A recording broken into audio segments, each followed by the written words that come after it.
welcome to another ohmTown Daily News Show. That counter is always a lie. That clock just kind of recycles. So don't believe it until I can find a better solution. We always start at 6 o'clock. I will try and give ample warning if I'm not going to stream at 6 o'clock. It's going to be very few times as I tell everybody to leave me alone. Okay, so today, another eclectic array of articles that have been sorted by my aggregator into these 6 categories: create, news, education, entertainment, social, and technology. Sound like a plan? Okay, I'm Mayor Watt. That's my site. I run ohmTown. Wow, that sounds like Mad Max. I run Bartertown. Like you might have realized from the beginning of my show at the start of 2022, I am easily distracted. It's almost, squirrel or mote of dust or something shiny, and I will go down that path. But I do tend to focus when it needs to have focus. And that is when I'm talking about the 20 articles or so that I grab from the aggregator at ohmTown.com. That said, let's get into it so that the show's actually an hour long and you can get a sample of some news, maybe some interesting context, maybe a couple of jabs at whatever news it is that's going to be seen. I've grabbed the headlines, I've read a little snippet, but I haven't done a deep dive into any of these other than my areas of arguably, let's say, subject matter expertise. So I can add some context sometimes, maybe even take it away. I don't know. It's up to you to decide, because you're the ones that are watching, you're the ones that are listening on the podcast side. I'm starting to add the daily episode so that you can listen to it via a podcast. There's no video, obviously, but you can go over to YouTube and watch it there, as well as on Twitch. The only reason why I'm even adding it to YouTube immediately is that Twitch only allows me 14 slots. And so I will be backfilling the time between today's episode and previous episodes. It's just the way it has to be. So I'll be catching up with the YouTube channel and with the podcast as time permits. Because old news is old news, right? But sometimes people want further context, because I can sometimes involve previous episodes in today's episode, for instance. So hopefully you get something out of it. I know that sometimes there's some dead air. It's because of the way that I process things. And I'll be copying and pasting the URL to the articles at ohmTown. And then from there, you can go over to the sites that are the source. The very first episode, or very first article, is this one here over at the Mobile channel. The Amazon rainforest is losing resilience, new evidence from satellite data analysis. So as there is a change in the global weather, and as forest is deforested, it's chopped down for sometimes nothing more than the wood, but sometimes it's clear cut so that people can farm. It's usually bought from people as kind of like a one-time surge of income, and then it's lost forever until somebody replants and you get some tree rotation in there, kind of like a tree farm. But few and far between. But as you start pulling away the ability for the region to recover, you lose resilience. So it says here, this is due to stress from a combination of logging and burning. The influence of human-caused climate change is not clearly determinable so far. I think that's rather an absurd statement. I'm not calling out the person who authored this, but we can clearly see where man-made impacts are happening. We clearly see it. We know when we chop down a forest, it's going to be, depending on what gets planted there, forever for it to recover. It will never recover, depending on just how destructive the clear cut was. Chopping off the top of a mountain for mountaintop mining, you basically clear cut everything, you chop down the top of it, you get all of the resources out of it, and you leave it, filling in the valleys and whatnot, which causes erosion changes. These aren't natural changes. Those have been happening for millennia. So when we go ripping through, taking all of the resources out, and then moving on, we essentially act like locusts. Let's take a look at this article over at phys.org. Oh, interesting. I'll have to see what went down with this. I have run into a problem. Let me see what I can do about this. Give me 1 second.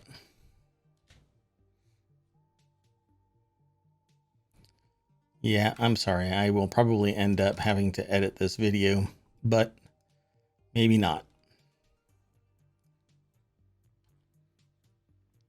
So this is going to lead here, but I'm going to take us there because it's basically the same article. And this is over at Science Daily. I will be adding them to my aggregator. I'm not quite sure what happened with the other source, but I'll address it. For about 3/4 of the forest, the ability to recover from perturbation has been decreasing since the early 2000s, which the scientists see as a warning sign. The new evidence is derived from advanced statistical analysis of satellite data of changes in vegetation biomass and productivity. When the tipping itself will be observable, it would be too late. That's one of the quotes from the article. Another is a system might seem stable if one is considering only its mean state. So if you're not accounting for the changes, and I'm going to throw this article directly into the chat. Oh my goodness, what is going on with this thing? Yeah, it's breaking it all over the place. Real sorry, folks. But I'll look into it and I'll correct it in the description. While a system might seem stable if one is considering only its mean state, taking a closer look at the data will, with innovative statistical methods, can reveal resilience loss, says Chris Bolton from the University of Exeter's Global Systems Institute. So this article was, let's see. Yeah, there's no author here. So there's a journal reference, but this is a scientific summary and some discussion here. So it doesn't seem to have an actual author, but it's over at Science Daily. So if you do a search for Amazon rainforest is losing resilience, it will pull it up. But let's keep on moving. The next article is over in the Mobile channel. A NASA Black Brant 9 sounding rocket soared high out of Poker Flat Research Range north of Fairbanks at 2:27 a.m. Saturday to learn more about pulsating aurora.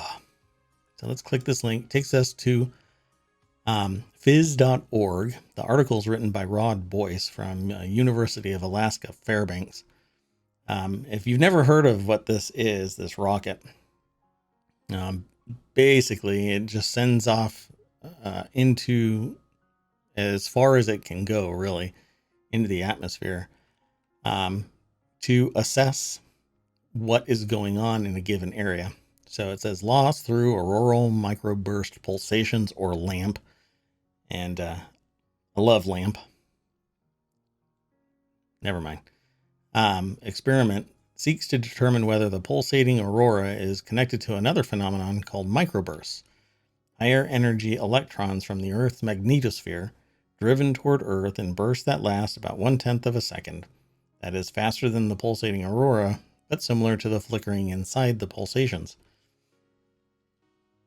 So this actually happens in various places, not just in Alaska, but you can send off a rocket that's actually grounded to the Earth and lightning will strike it, and they measure what it does and how it acts, how the lightning acts as it's grounding to the Earth. It's pretty cool to see it. But I want you to go over to phys.org and read the rest of this article, and you will undoubtedly end up, well, maybe not undoubtedly, but you may end up doing what I end up doing and going down this rabbit hole of news and information. And then you come out of it, maybe a day, 2 days later, wondering where the time went. The next article is over in the Mobile channel. And I thought this was interesting on the heels of yesterday's article about using advanced analysis to identify bacteria. It's pretty interesting, that article yesterday. So go and take a look at the show notes from yesterday. This one is in the Mobile channel. It's how stress hormones guide bacteria in their host in humans and animals. And I won't be able to pronounce this properly, I think. Catecholamines, such as epinephrine, norepinephrine, and dopamine, are common stress hormones. Stress can increase the body's susceptibility to bacterial infections and viral infections, actually. In the laboratory, stress hormones stimulate the growth of various pathogens. This had already been observed in Salmonella and other intestinal bacteria. Furthermore, epinephrine and norepinephrine make it easier for bacteria to infect the body's cells. So this kind of stuff it's a natural function of the human animal, not just the human animal, but any animal. So there's a lot of research that's being done. There's a lot of medications out there to stop the bacterial infection, to stop a viral infection. Stress alone, if you've had chickenpox, can create another reaction, another response from stress alone. And that provokes a response called shingles. It's the exact same thing as chickenpox, but you're older and you've already had chickenpox. So, but let's click a link here and it'll take us over to phys.org again, how stress hormones guide bacteria in their host. And it's an article written by Ludwig Maximilian University of Munich. And it has this awesome picture of Vibrio campbellii. It's there's campbellii. Yes, there's two of them. Moving with the help of long flagella. It's a bacteria. Looks like a scanning electron microscope image of it, not just a microscope image. And so they say, we therefore suspected that bacteria use such hormones as signals to recognize the eukaryotic host environment. Says LMU microbiologist Professor Kirsten Jung. Might be pronounced Jung, I'm not sure. But the molecular basis was not known. Together with Professor Stephen A. Seiber from the Technical University of Munich and other researchers, Jung has now identified the binding site of epinephrine and the epinephrine derivative phenylephrine, phenylephrine in the bacterium Vibrio campbellii. Fascinating. So we are all basically a petri dish of chemicals, chemical signals, and a lot of things based on the chemical triggers some action, from infection to things like cancer. So if you, for instance, you take out a tumor cell or a tumor mass, but you don't get all of it, the signal, and this is what I've been told by researchers in the field of cancer, um, they basically, um, if too much of a cancer mass is removed, but not all of it, the signal that suppresses um, spontaneous growth from something other than the mass is removed. That chemical is the suppressor is removed, and then somewhere in the body, the host, that cancer can bloom, metastasize, get into the bloodstream, and go everywhere because it's not suppressed anymore. That's something that I've been told historically. I am not a subject matter expert in it. I'm just trying to talk about the material in this particular context. So if you know different, please feel free to let me know. Done some reading on the material, but obviously that changes over time. So feel free to get in touch with me and let me know where I might have perhaps misspoken. But go over to the phys.org site and read this, how stress hormones guide bacteria in their host. Because I suspect that deeper in this article, they will be talking about just that. Yeah. Okay. Because I won't read the whole article. Like I say in pretty much every episode, I won't read the whole article live on the air. This next article is in the order of the bean, and it is titled, "Would you let a molecular drinks printer make you quote unquote coffee?" So this is basically Star Trek level tech to me. Obviously, I have not seen the whole of this little device. It says that Cana One claims to be able to make thousands of drinks from just one countertop device. Let's click that link and take you over there. This article is written for Sprudge by Zach Cadwallader.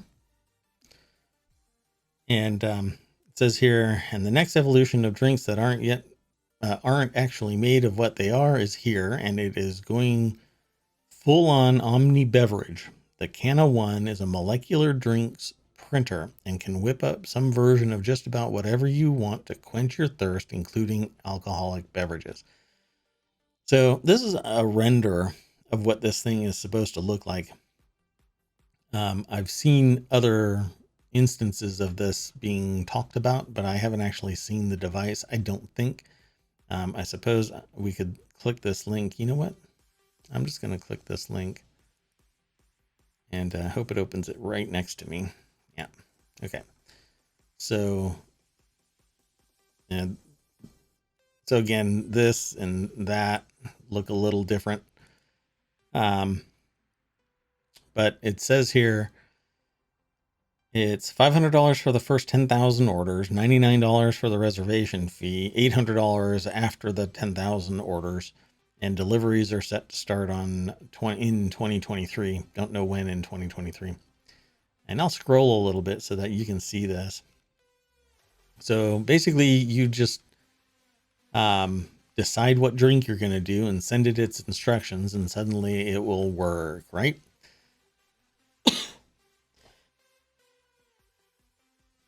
Well, it has various cartridges, and you have to get those cartridges from Cana. There's already talk about people saying, well, if it's too expensive for the tech that's in there, right? Somebody's going to make a knockoff, just like printer ink. Somebody's going to make a knockoff. I don't know if I would want to buy a knockoff set of ingredients that basically print a drink, but you'd be paying per drink from this printer. And if it's more, if it's higher quality and lower price, cool. If it's equal price of something at the store and the quality is questionable. I'm scrolling up and down so that you can see this again and again. It says it can save you up to 50% off your monthly beverage budget. Well, if you're hardcore hydro, then water is whatever it is you pay for from the tap. But everything else with flavor, maybe they can save me 50%.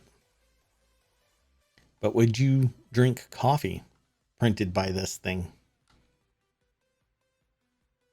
That's what Sprudge is asking. I don't know. I think SNL is going to have a fabulous time spoofing this thing. We'll see next Saturday. I had known about this for, I don't know, maybe 2 weeks or so. And nobody's really made a spoof out of this thing. But I want to see it in action. I want to be able to taste the drink and see if it rises to the level of any drink, short of just plain water or water and sugar. I'm really curious about it. And for $500 for the first 10,000, maybe I'll get it just so I can see what happens. Maybe I have the ability. I can do an unboxing over there. I've got a camera over there. I don't know. I just have to hook it up. Might be interesting, right? Let's keep going. This is the Cana 1, by the way. Do you want to buy the first iteration of a molecular printer? We're almost coming up to Star Trek level functionality. If I can get teleported from one place to another, then I'll be happy. Because I'm really tired of spending time in traffic. Not looking forward to the return to office situations. So the next article is in the Daily News Show, which this is the Daily News Show. Study warns of profound consequences as Amazon nears tipping point. This is directly related to that other article. However, this is from commondreams.org.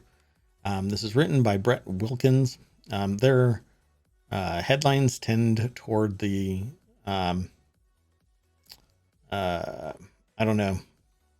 trigger creating. You almost want to act immediately. And they have this really cool picture of somebody with a chainsaw and a whole bunch of trees that have been felled. Looks like a lot of trees historically have been felled. New research reveals lost rainforest resiliency imperils biodiversity, carbon storage, and the climate at a global scale. And this was just so that I can reinforce this idea that as we continue to basically cut down the rainforest at an alarming rate, this lack of recovery is going to continue until it can no longer continue. And between polluting the oceans and the rivers and contaminating our water supplies and then clear cutting Amazon rainforest, we're damaging our ability to scrub the oxygen, the air, and recover oxygen. And that all leads to climate change and global warming. And if that happens, pick your insect as to what's going to survive whatever might be coming. And it could be 500 years from now. But why start the trend today? So go over to this article at commondreams.org and read about this as well. Do yourself a favor, and if you're not already caught up on this kind of stuff, then catch up on it. It won't take too much of your time, but I'm not going to go through the entire thing. Yeah. We can all do a little bit, but it's really about the industrial side. We have to address the industrial side of consumption. Okay, so this next article is over in the Daily News Show as well. Pentagon to shut down leaking fuel tank facility in Hawaii. The AP has learned that the Defense Department will permanently shut down the Navy's massive fuel tank facility in Hawaii that leaked petroleum into Pearl Harbor's tap water and will remove all the fuel. Wonderful. This is an article by Lolita C. Baldor from Associated Press. Let me pause this video. And it says, based on new Pentagon assessment, but is also in line with an order from Hawaii's Department of Health to drain fuel from the tanks at the Red Hill bulk fuel storage facility. And this tends to happen when facilities are poorly maintained.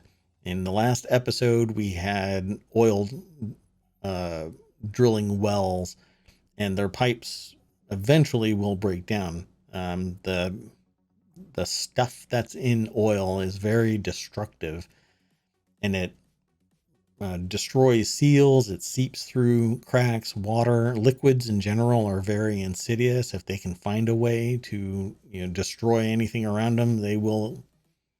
They just erode and erode and erode until they start leaking. And without continued maintenance, something will fail. So it says nearly 6,000 people, mostly living in military housing at or near Joint Base Pearl Harbor, Hickam, were sickened, seeking treatment for nausea, headaches, rashes, and other ailments, and 4,000 military families were forced out of their homes and are in hotels.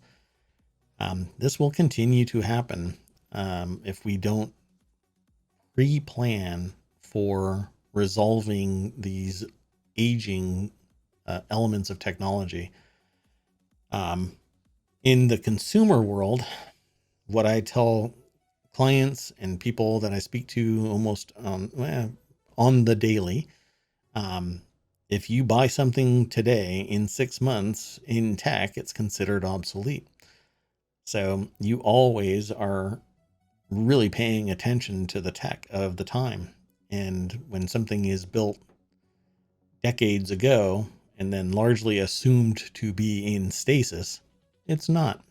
Nature will find a way to poke a hole in your best laid plans.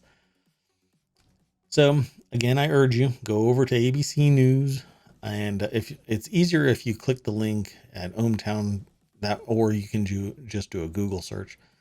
Pentagon to shut down leaking fuel tank facility in Hawaii. But let's keep on going through these articles. The next article is J.K. Rowling says she'll match up to 1.3 million in donations for Ukrainian children, quote unquote, trapped in orphanages. Ukraine is one of the highest rates of children living in institutions in the world, according to nonprofit Lumos. Let's click this link here. This is an article for Market Watch. Yeah. Okay. So they haven't edited the article since 2:00. The reason why I say that is because Market Watch tends to, in my history with them, they edit the same article, sometimes changing the headline, but leaving the URL the same so that the search engine optimization remains functional. But it can change the context of the article. So if you go there and the URL and the headline has changed, it also has an edit date.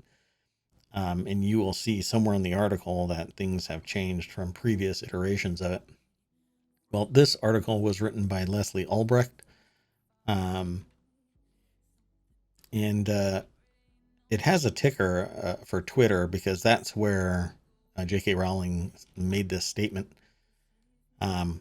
That she will personally match donations up to £1 million or 1.3 million US dollars to match donations to Lumos, which is a nonprofit she helped found that works to keep children worldwide out of orphanages and other institutions.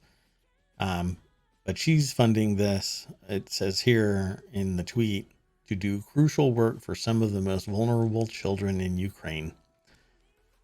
So yeah, it's a shame that this is going on still in Ukraine. I hope that everything basically reverts back to before it happened, before Russia invaded Ukraine, and a more, I guess, socially acceptable solution can be found, even if this is something that is,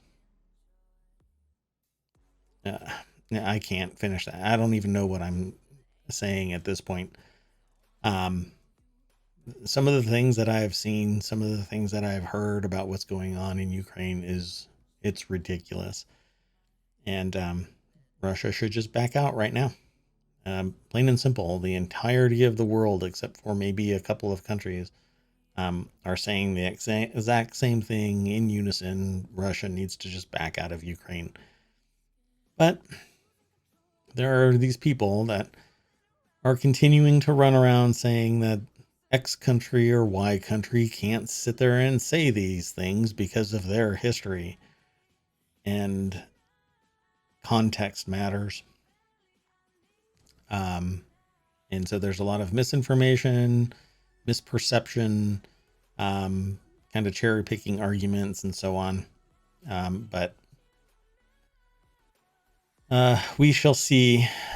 Maybe the sanctions will take effect and everything will shut down and Ukraine can recover and maybe stabilize with or without the Donbas region. But yeah, good luck. The next article, I'll have to move on. I won't be able to spend much time on this article alone. But I have seen quite a few things that are just appalling. So the next article is in the Law Nerd channel. It is supposed to be a deeper dive into tech and law. I have not yet found an attorney or a subject matter expert that can talk about this. So I am looking for a host or co-host for this show. You'll be up there. And we can talk about things like this from the legal aspect of it, as well as my perception. Although I have experience with the law, I am not a lawyer. I'm not a paralegal. I'm not a subject matter expert. This I saw and I thought, interesting take there, Cotton. Lawyer accused of shooting arrows and gun at ex-girlfriend's law office loses civil appeal. All right, a disbarred California lawyer accused of shooting a crossbow and gun into his girlfriend's law office building has failed to overturn a $2.2 million judgment. Let's click this link. Pardon me, just wanted to make sure. This can't be the this can't be the crossbow. I'm sorry. This can't be the crossbow. Please tell me this isn't the crossbow that this guy, he was, this crossbow that's on here makes it look like he was live action role playing a Dungeons and Dragons adventure through where? California? Wow. Okay, so this is an article from the abajournal.com website. Deborah Cassens-Weiss is the author of it. It says here that a California Court of Appeals First Appellate District upheld the judgment against former lawyer Stephen A. Weinkauf after he was found liable for stalking, intentional infliction of emotional distress, and domestic violence. My gosh, what? This guy fell down entirely. I mean, it is shocking. Jurors had awarded 1.3 million in damages, which came to about 2.2 after he was assessed attorney's fees and costs.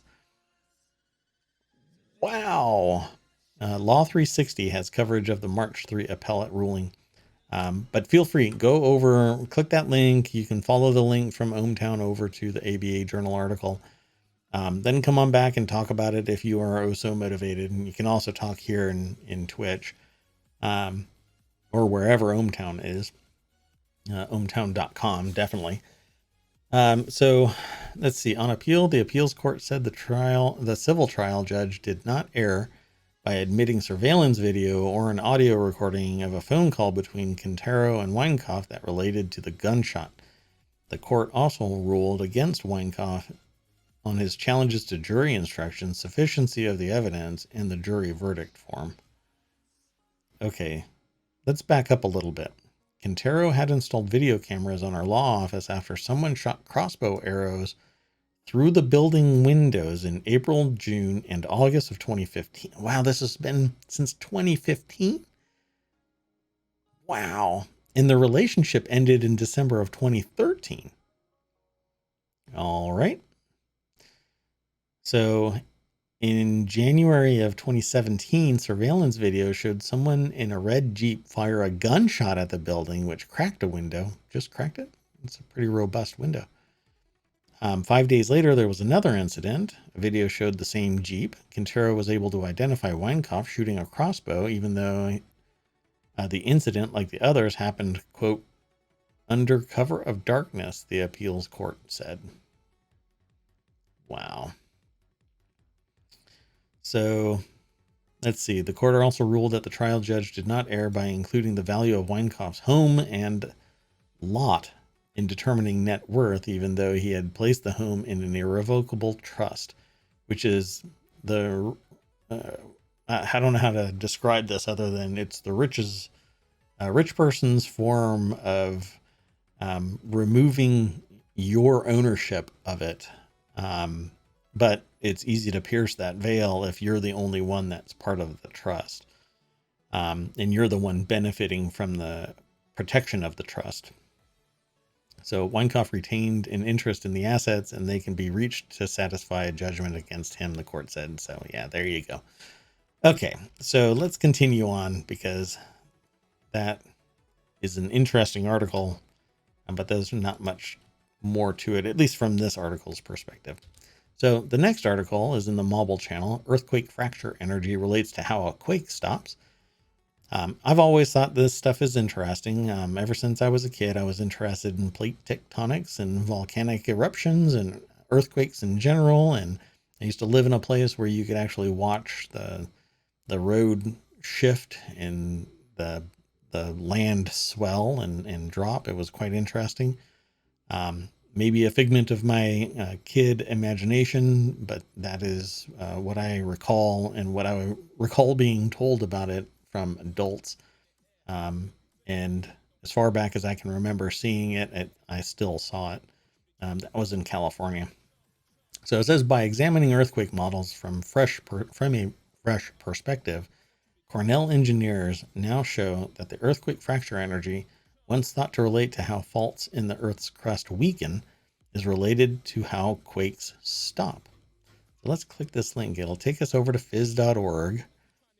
And they have this, the article is actually written by Blaine Friedlander from Cornell University. It has a real cool picture, but I'm not sure exactly what it is. It might be an earthquake table. Basically, it shakes the table so that you can measure earthquake activity. The modeling revelation could help science inch closer to making accurate earthquake forecasts. We realize that observations we thought were related to how faults weaken are actually data related to how an earthquake stops, said Greg McLaskey, assistant professor at the School of Civil and Environmental Engineering in the College of Engineering. I suspect from Cornell University. No. Yes. We've observed that earthquake fracture energy is more related to the overall rupture style, such as crack-like or pulse-like rupture, instead of a specific slip weakening relationship, the way that the crust weakens when plates slide past each other. And that's kind of an it's not an interesting observation that they made. It's interesting that I've always thought that something similar, that the way that an earthquake, basically the pressure builds up and then it fractures, and what slows the energy radiating out is the rest of the fractures around the the location of the original rupture. Um, so it's really interesting that they now have the data that backs that up. It says the work earthquake breakdown energy scaling despite constant fracture energy was published on February 22nd in Nature Communications. And it says, in addition to McClaskey, the lead author was Chun Yu, or Huey Key, PhD from 2021, and David S. Kammer from the Institute of Building Materials at ETH Zurich, Switzerland. The research was supported by the National Science Foundation. So the NSF actually funds quite a bit of things, not just locally. They fund things all over the world. And domestically, we benefit from it because there are great minds all over the world. So go over to this article. Again, you can follow it from the link in chat or from ohmTown.com. The next article is in the mobile channel. FIFA will allow foreign players in Russia to break contracts. The move is expected to be temporary and less than players' advocates had demanded, in hopes of not setting a precedent. So they don't necessarily want people to just find this as a rationale to break their contracts.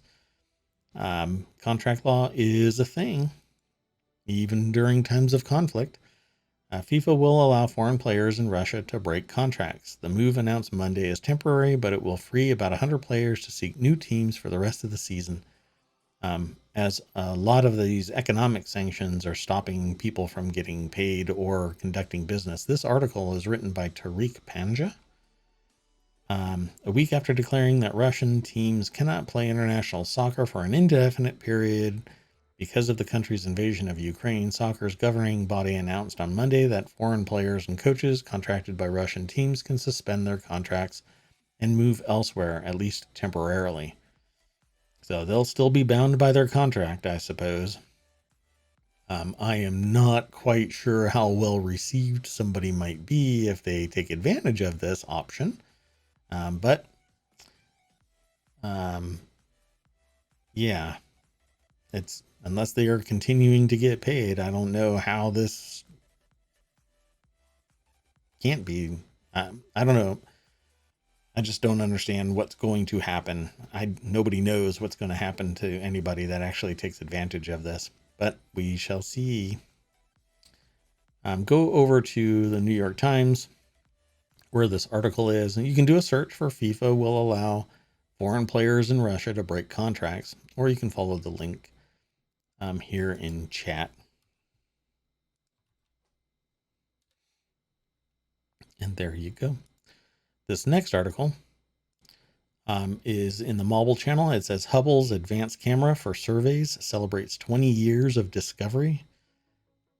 Today marks the 20th anniversary of the Advanced Camera for Surveys, or ACS, aboard the NASA ESA Hubble Space Telescope. On March 7th, 2002, astronauts installed the ACS during Hubble Surfacing Mission 3B, also known as STS-109. With its wide field of view, sharper image, and high sensitivity, the ACS delivers many of Hubble's most impressive images of deep space. Hubble is the one that had to have kind of like reading glasses applied to it. Yet it still is crushing it in the amount of data that is being sent back. So let me throw this link in chat as well. And this ESA Hubble Information Center article actually has this really great picture of some deep space nebula photographs.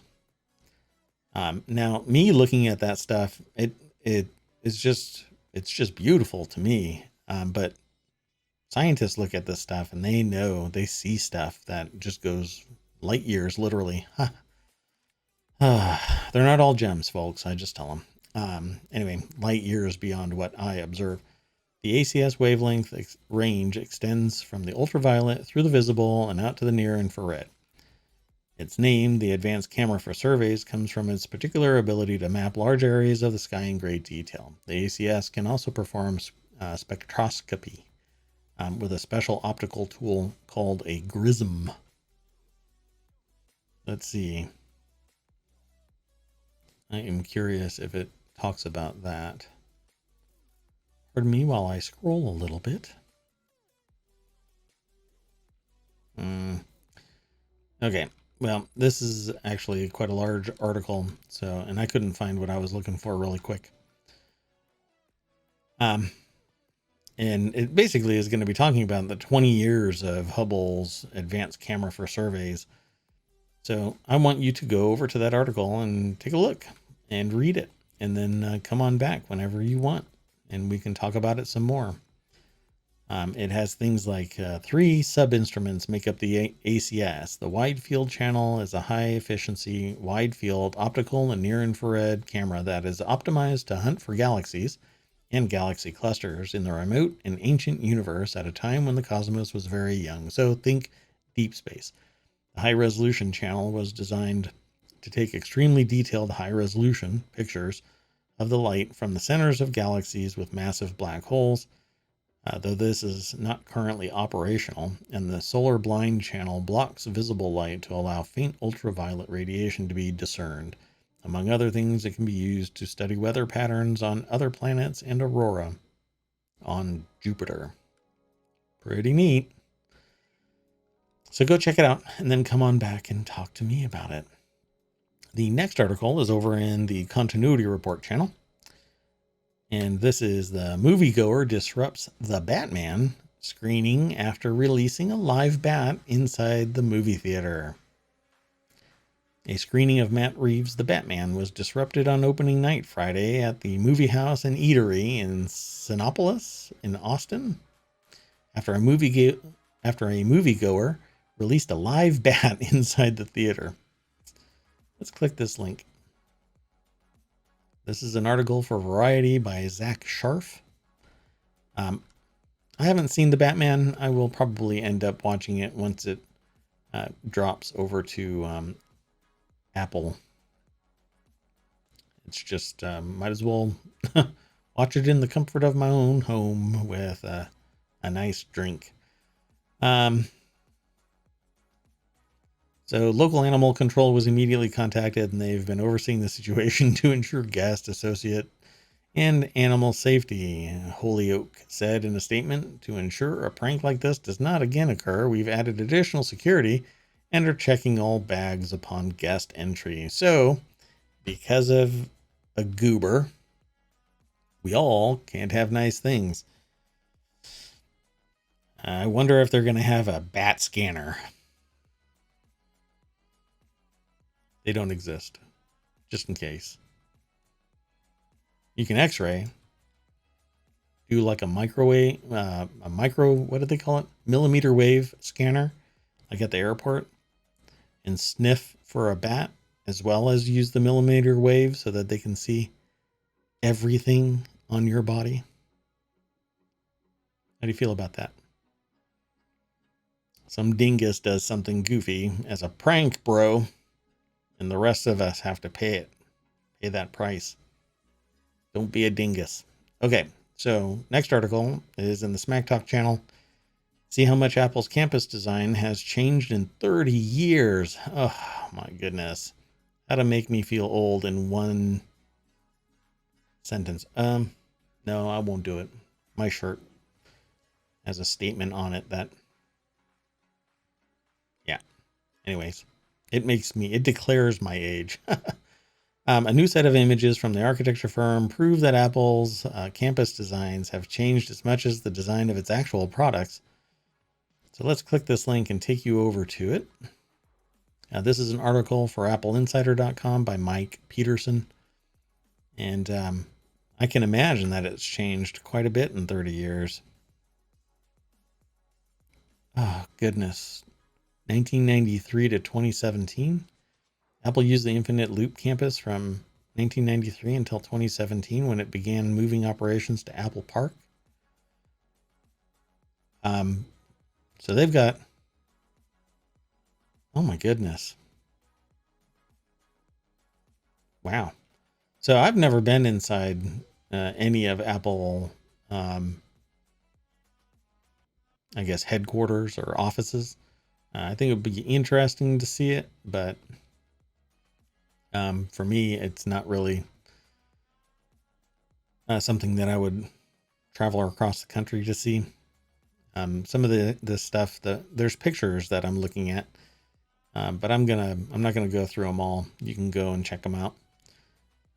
But it's a lot of conversation, a lot of like getaway quiet places that I think people can use as offices or pseudo offices.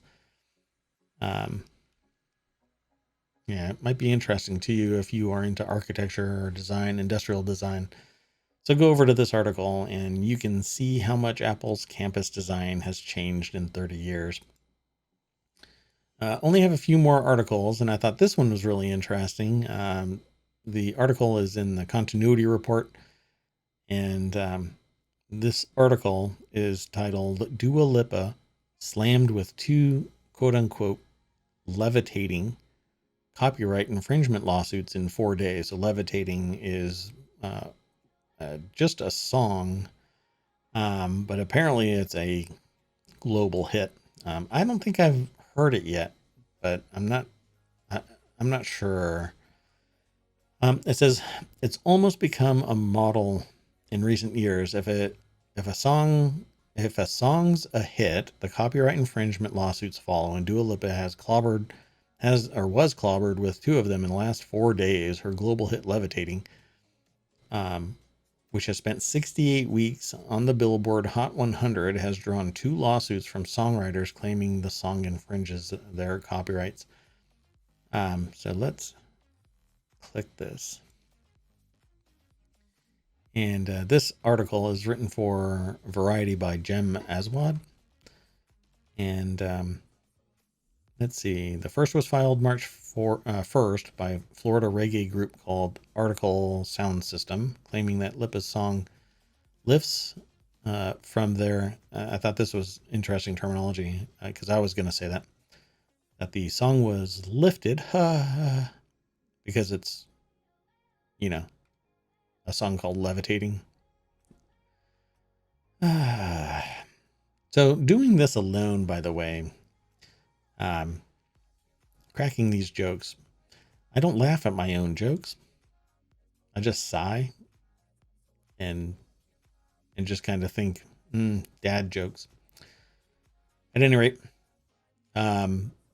Lipa's song lifts from their relatively obscure 2017 track Live Your Life. That complaint includes little specific detail beyond claiming that the two tracks are so similar that it was highly unlikely that Levitating was created independently. And in the second one, a more detailed legal complaint filed on March 4th in a New York songwriter, L. Russell Brown and Sandy Linzer, accused Lipa of copying both their 1979 song Wiggle and Giggle All Night and the 1980 song Don Diablo, two tracks dating from the disco era.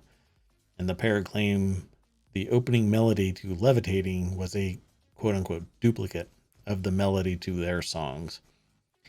Now, I cannot play any of this music because there is no way for me to get a license for the VOD unless I contact everybody involved in this, lest I risk not only a DMCA from Twitch, but a copyright infringement claim from the various stakeholders, because there is no licensing authority that gives me that right.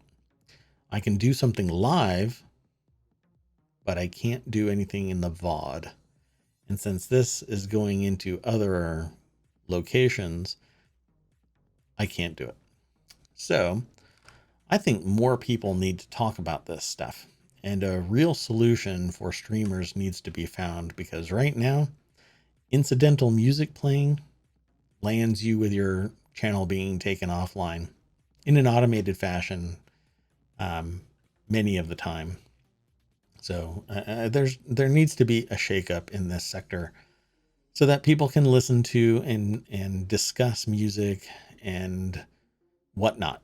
I mean, I want to be able to talk about music without fear of having a lawsuit where somebody can sue me for $150,000 simply because I'm discussing the material. Very frustrating for anybody that's involved in content creation. But this article is found here. There you go in chat. And again, it's an article at Variety, written by Jem Aswad, and it's titled Dua Lipa Slammed with 2 Levitating Copyright Infringement Lawsuits in 4 days. And I'm going to add to it because the claims say that she lifted from previous music.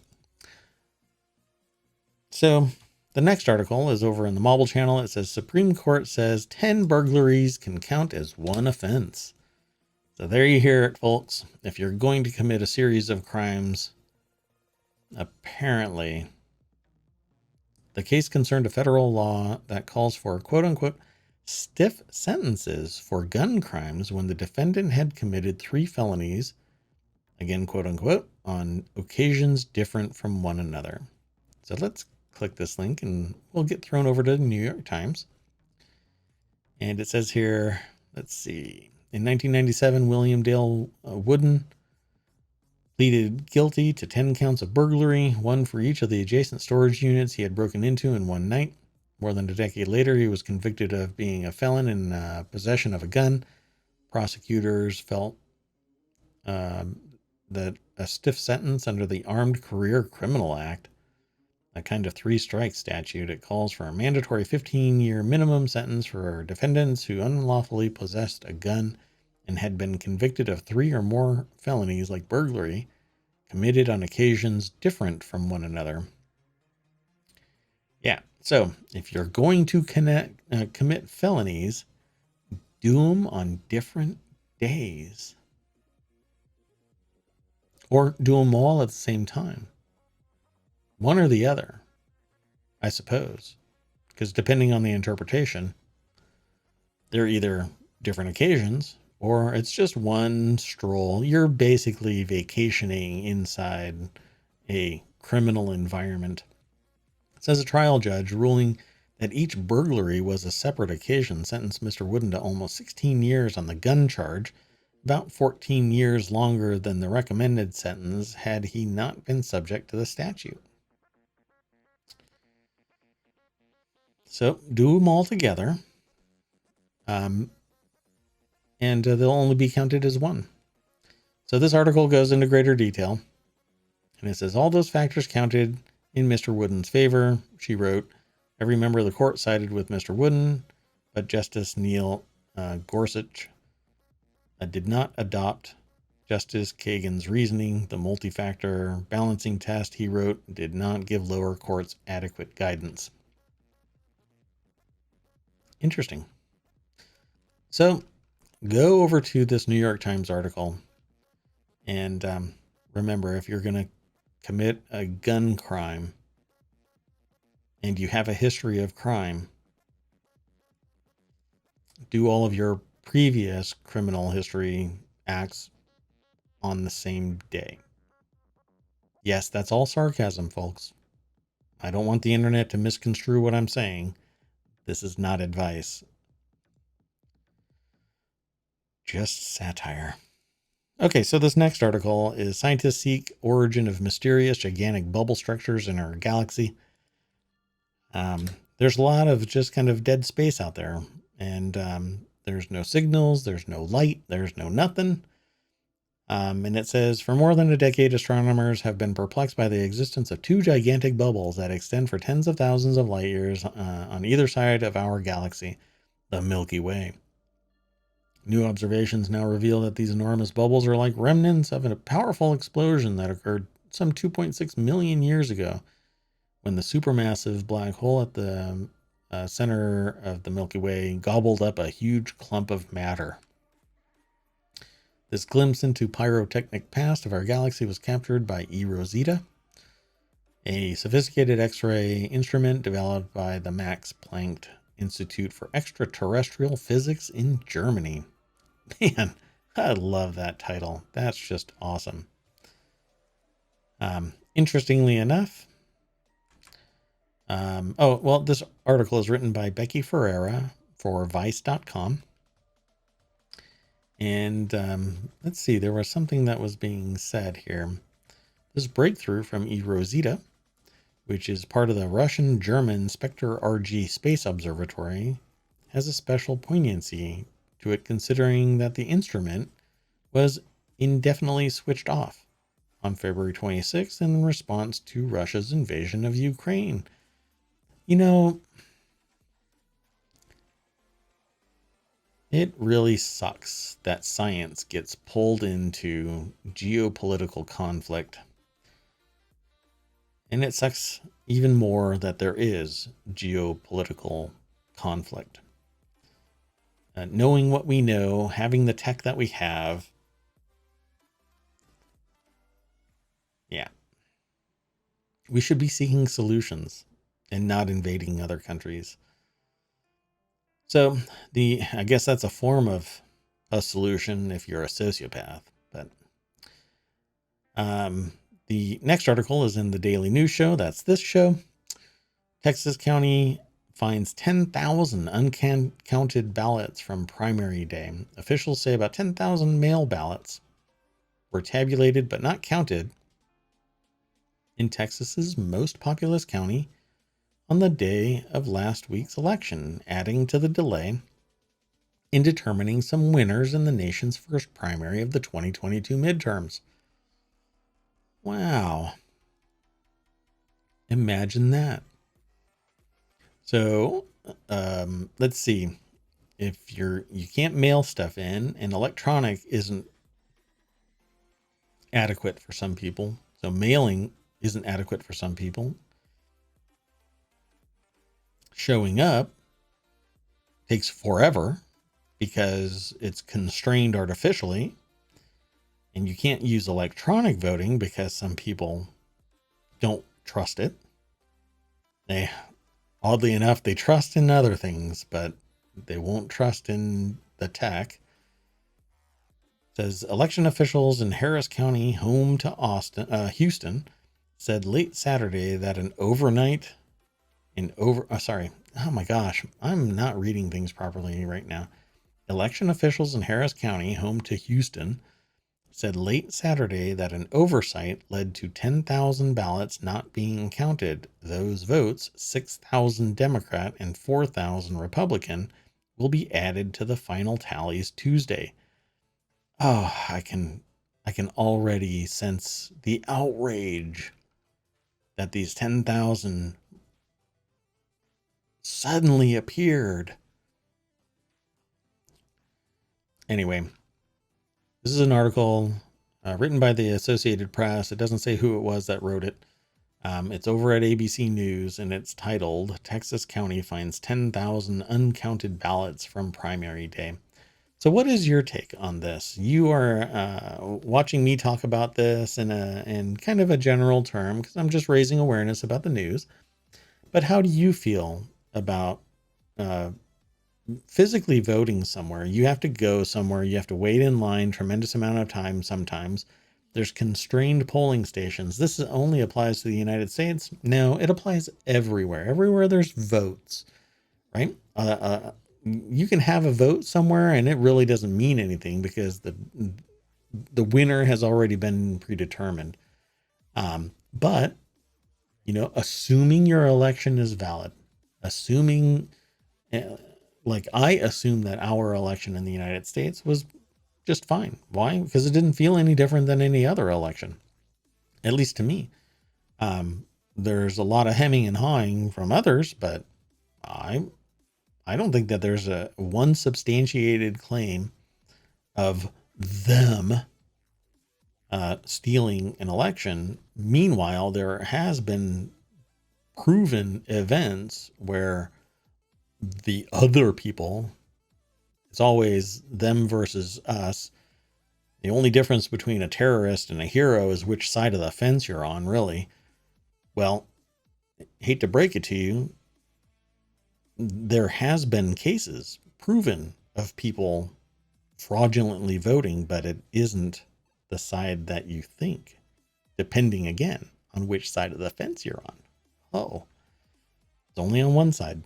Anyway, that said, how do you solve this problem? If you start discounting mail-in ballots, and you have to take forever to vote in person, yet you can't get away from your job, even though your job is supposed to be protected so that you can vote, but it only takes a certain amount of time. You're in a window. You have to vote. Otherwise it gets shut down. If you are disenfranchised because the gate closes on you, which had happened in the 2020 election, what do? Right? You're disenfranchised, for crying out loud. Well, you're not allowed to do mail-in ballot. You can't do a remote electronic vote because nobody trusts anything about a voting machine. And it's not like you can sit there for hours and circle little dots and then you get a hanging Chad in Florida. Poor Chad. Anyway, I want to hear your opinion on it. Tell me, what do you think should be done about this?